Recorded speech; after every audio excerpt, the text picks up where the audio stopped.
Bom dia, mais uma vez unidos pelo Evangelho. Hoje eu estou com a minha amiga aqui. Ela abriu ao acaso e o acaso não existe. Caímos no mesmo ponto que a gente já vinha estudando e sempre já a terceira vez que cai nesse ponto na sequência. Então é porque a gente tem que aprender. Trata-se do capítulo 11, amar ao próximo como a si mesmo. E nós estamos na parte das instruções do Espírito, dos Espíritos que falam da lei do amor.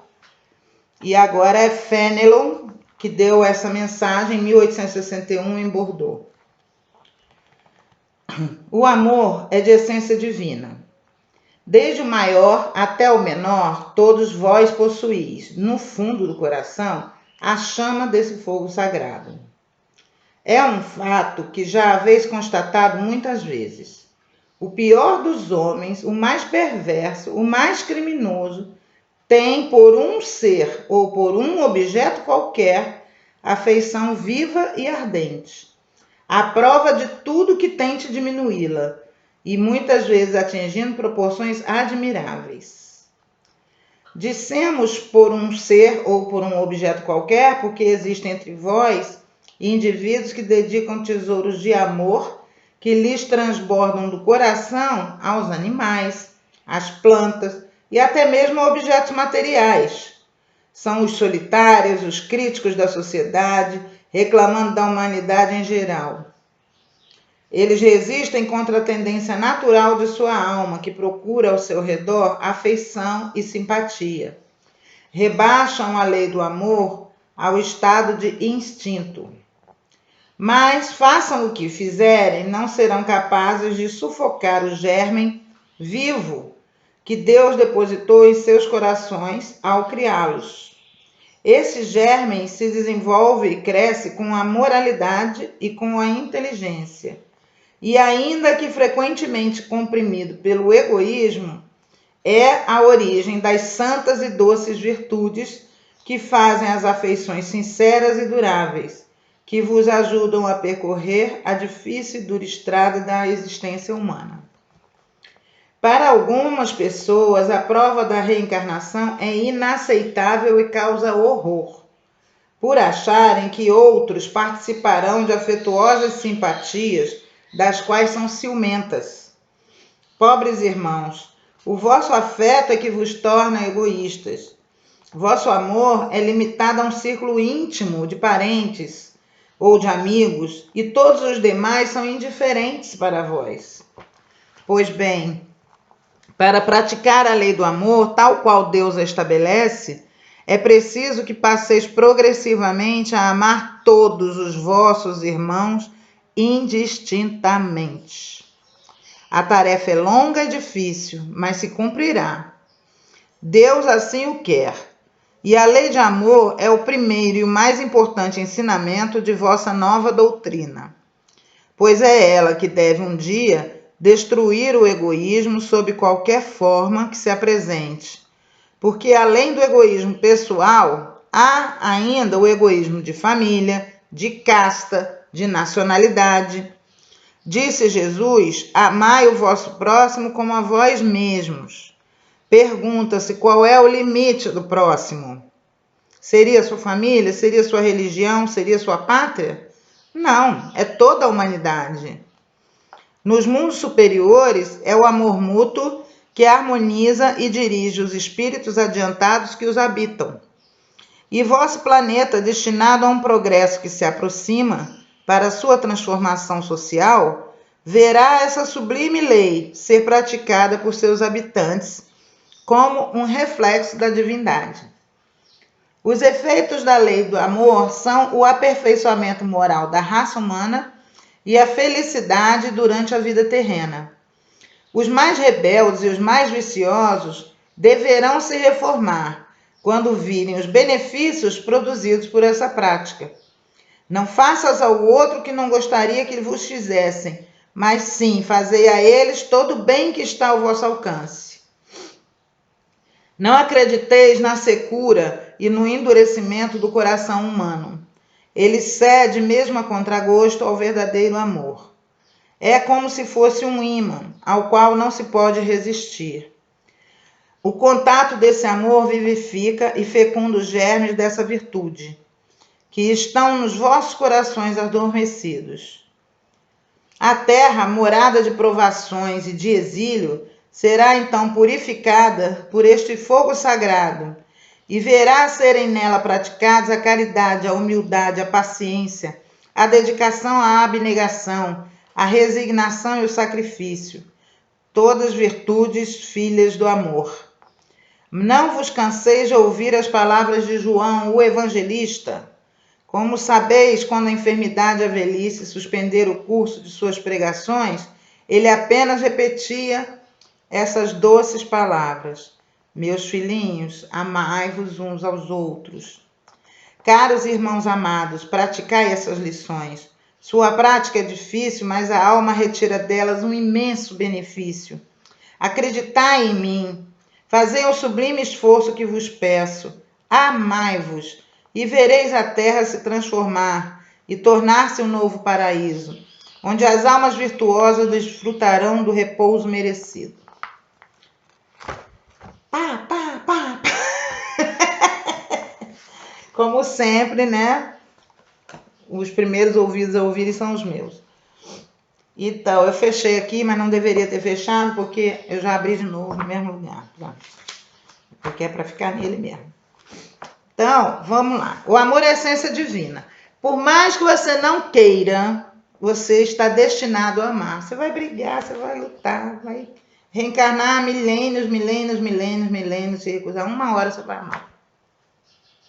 Mesmo contra a sua vontade. É o destino de Deus para você. André Luiz conta o caso em Libertação de um espírito que era assim um tenaz obsessor, extremamente mau mesmo, né? E ele é chefe de uma falange mesmo pesada. E a mãe dele nunca desistiu dele, né? E ele tinha por principal combate o cordeiro. Não aceitava os mansos, os que perdoavam. Ele dizia que não, a minha justiça é que vale, a de Deus não vale nada. E um belo dia a mãe dele pede a uma entidade lá do nosso lar que vá resgatá-lo lá embaixo, porque ele está começando a ficar entediado do mal que pratica. Você vê que o amor ele é tão forte, é o germe do amor, que ele começa a tornar entediante até o mal, né? Que a gente pratica, até o nosso egoísmo, o nosso orgulho. E aí vai o André Luiz com eles em caravana lá para baixo, né? E o cara era muito orgulhoso, ele era muito renitente. Mas quando, eu acho que era Gúbio, eu não tenho certeza o nome do assistente que vai lá fazer, né? Que vai cumprir essa missão com o André Luiz.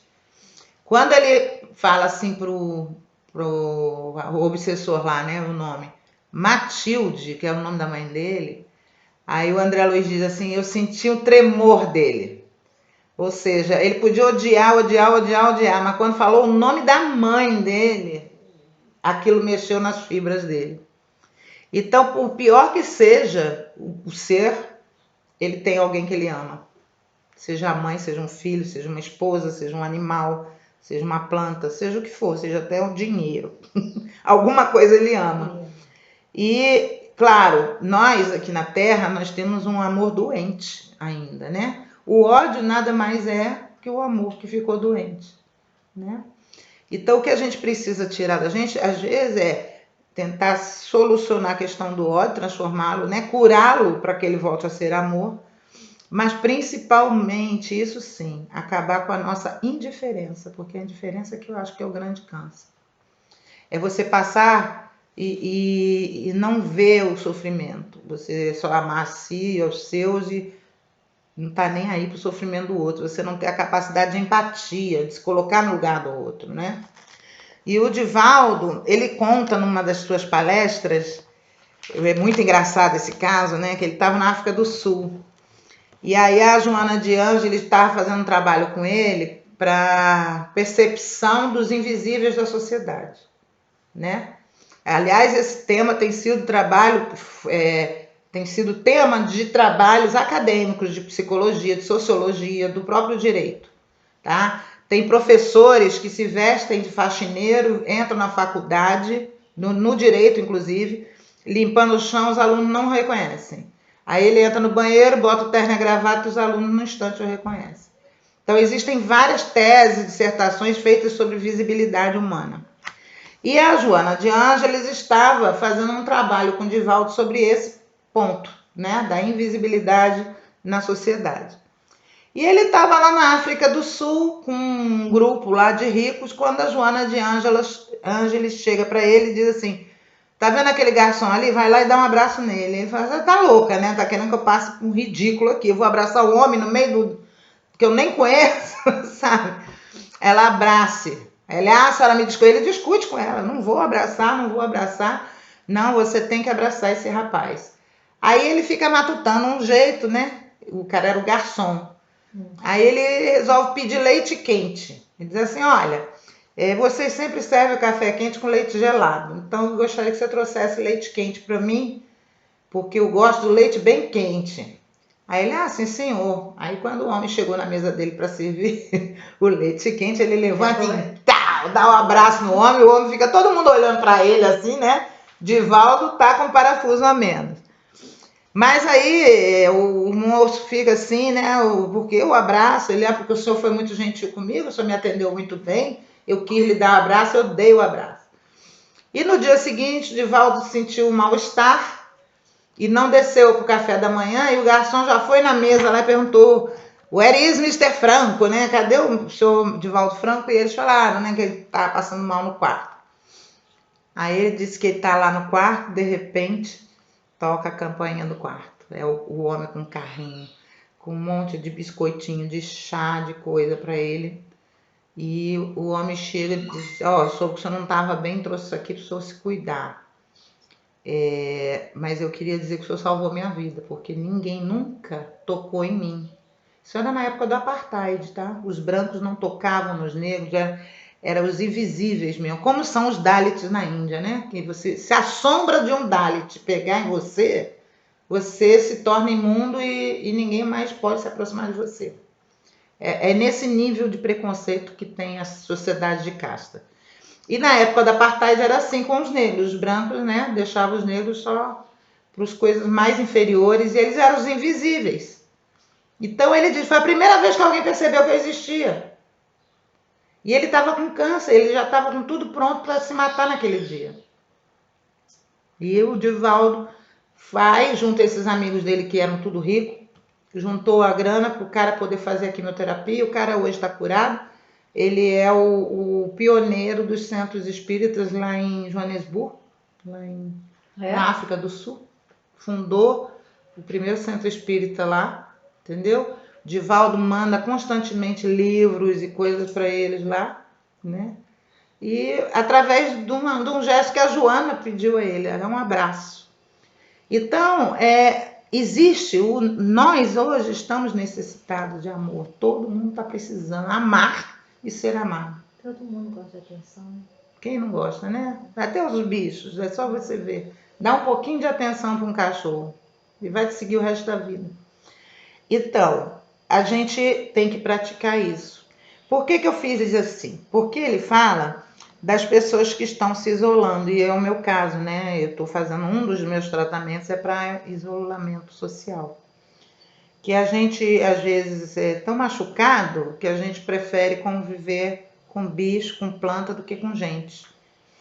E eu entrei nesse problema, né? Depois que desenvolvi a síndrome de burnout. Eu estou praticamente um pouco mais de um ano dentro de casa. Eu só saio realmente se tiver que sair, foi indispensável. Sair para o médico, sair para a perícia. Agora eu estou indo ao mercado, que nem isso eu estava indo. Eu pedia para o meu irmão para fazer compra para mim. Então, não é uma questão de egoísmo, não. É uma questão de perda de fé na humanidade, né? E esse ponto está me chamando para isso. Tanto que eu estou aqui, eu estou me sentindo segura em falar com vocês, eu estou voltando para o mundo, mas por quê? Eu estou dentro da minha casa com um computador. Se eu tivesse que fazer isso aqui num púlpito num auditório eu não faria, entendeu? Já não sairia de casa. Então, eu estou me expondo assim, por quê? Porque eu sei que tem gente aí do outro lado que está sentindo a mesma coisa que eu. Inclusive, a maior parte dos protetores de animais são pessoas que são como eu, que já tiveram tanta decepção na vida, tanta frustração com o ser humano, que dedicam todo o amor que elas tinham para dedicar para os seres humanos, elas dedicam para os animais e para a natureza. Abraçam uma causa, né? Às vezes não é só frustração, às vezes é a própria vida. Vamos ver o caso da mãe do Cazuza. Era uma socialite, supérflua, né? Aquela pessoa rasa, né? E o filho de repente tem AIDS. E ela, na época, né, o tratamento de AIDS era extremamente caro, difícil, não era como hoje que tem os coquetéis, nada disso. Cazuza foi uma cobaia, né? E quando ela perde o Cazuza, ela era uma super mãe, protetora, né? Quem vê o filme da biografia do Cazuza vê bem isso. E ela era muito super protetora, ele era o único filho dela. Quando ele morre, o que ela faz? Aquele amor todo que ela tinha para doar para Cazuza. Ela abre uma fundação Viva Cazuza só para cuidar de crianças aidéticas. Na verdade, não era só criança, ela cuida de quem precisa, mas o foco dela prioritário são as crianças, porque a mãe tem AIDS, passa pela amamentação para o filho, a mãe morre e a criança fica. E aí ela recolhe, entendeu? Só que tem um número limitado, obviamente, para ela poder dar toda assistência, né? Ela não pode sair pegando todo mundo. Então ela tem os seus critérios lá. Mas a mulher, ela é uma bomba de amor, entendeu? Você ouve a mãe do Cazuza falando, eu esqueci o nome dela, eu sei que é Araújo, agora eu esqueci o nome dela. Me perdoa, tá? Lucinha Araújo. Ela é o amor ambulante. Né? Aquele amor que ela dedicava só ao filho dela, transpassou para a humanidade, entendeu? Outra que fez isso foi a irmã do Ayrton Senna. Né? Com a morte do Ayrton Senna, a dor da perda do irmão, do filho, né, para os pais dela, eles abriram a Fundação Ayrton Senna, que era o grande sonho do Ayrton, né? Mudar o país pela educação. Então, eles atendem crianças carentes também. O amor daquele ídolo que a população toda até hoje curte, né? Tudo que se vende que tem a marca Ayrton Senna, o dinheiro é revertido para a fundação em prol dessas crianças carentes. E elas têm educação, elas têm alimentação, têm apoio familiar, têm médico, tratamento dentário, tudo, entendeu? Então, isso é amor, gente. A gente está precisando disso. Aí a gente vai falar assim, mas é uma socialite, ela é riquinha, não interessa, isso não cabe a mim nem a você, tá? Quisera eu que todos os ricos socialites fizessem o que elas estão fazendo, entendeu? Quisera eu, porque o que a gente está vendo aí é o quê, né? É só pegar as listas de compra do governo que você vai ver, tá comprando sal do Himalaia com o seu dinheiro de imposto, tá? Aquelas águas minerais de Paris com o seu dinheiro de imposto. Então, enquanto a população está aí comendo sabe Deus o quê, né? Roubando caminhão que cai na estrada para poder ter uma comida. Então, vamos isso, é pregar o amor. Primeiro, para mim, estou falando isso para mim primeiro, porque eu tenho que trabalhar muita coisa minha nesse sentido, porque realmente eu tenho dedicado meu amor quase 100% para a natureza. Estou treinando isso. Estou tentando amar primeiro as plantas e os animais para poder conseguir amar o ser humano. Isso é uma lição. É um difícil, mas é benéfico, segundo Fenelon está dizendo. Né? Bom dia para vocês. Que essas palavras ajudem vocês a viverem com mais amor, a distribuir um pouco mais de amor. Nosso mundo está precisando disso. Beijo da Lelê.